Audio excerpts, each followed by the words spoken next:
Զելենսկին պատրաստ է Ուկրաինայում նախագահական ընտրություններ անցկացնել։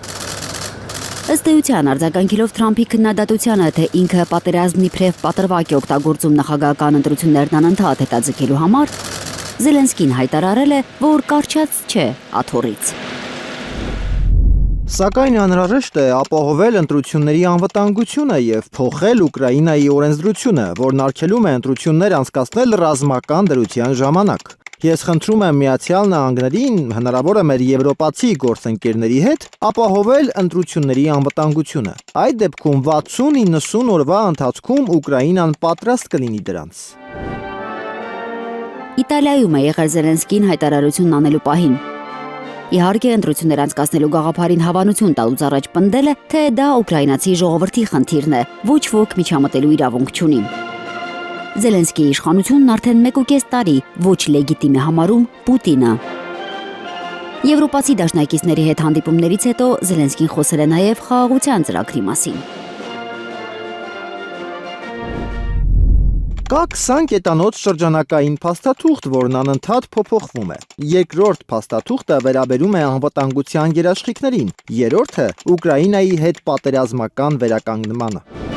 Զելենսկին հայտարարել է, որ պատրաստ է էներգետիկ հրադադարի, ինչից ի դեպ հրաժարվում էր այս տարվա օգոստոսին։ Ռուսներն այն ժամանակ համաձայն էին։ Հասկանալու համար, որ ՆԱՏՕ-ն պատրաստ չէ դռները բացել Կիևի առաջ, Զելենսկիին պետք է եղել 6.5 տարի, որից 4-ը պատերազմական։ BBC-ի թղթակցին Զելենսկին ասել է, որ Ուկրաինայի ՆԱՏՕ մտնելու պահանջն արդար է, բայց իրենք ռեալիստ են եւ գիտեն, որ դա հնարավոր չէ։ Մի սենսացիոն հայտարարություն էլ Ղրիմի մասին է արել։ Մենք չունենք ուժ լիովին վերադարձնելու մեր ուկրաինական Ղրիմ թերակղզին։ Զելենսկիի մեղմացած հռետորաբանության ֆոնին կոշտ հայտարարություններ է ՄԱԿ-ից տարածում Ուկրաինայի մշտական ներկայացուցիչը։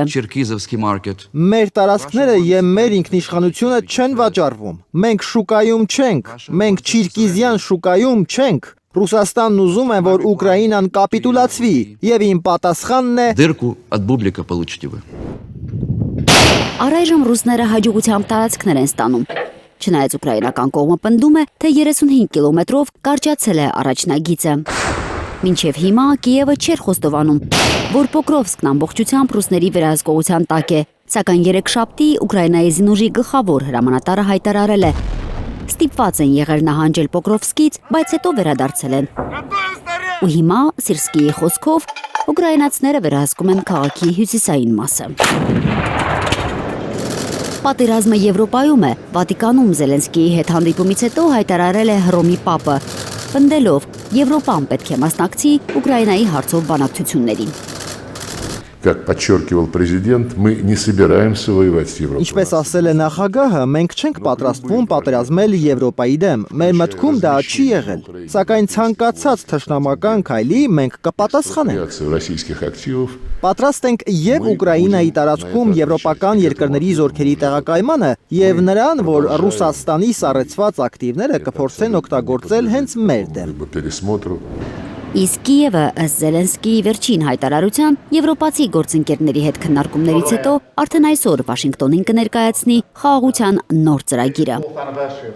Financial Times-ը գրում է, որ Թրամփի վարչակազմի ներկայացուցիչները Ուկրաինայի նախագահին համառորեն կոչ են անում արագ արձագանքել Թրամփի խաղաղության առաջարկին, որպեսզի մինչև Սուրբ Ծնունդ հնարավոր լինի Ռուսաստանի հետ համաձայնեցնել հրադադարը։ Ծովինար Բարխոդարյան, Անի Ղանդիլյան, Հայլուր։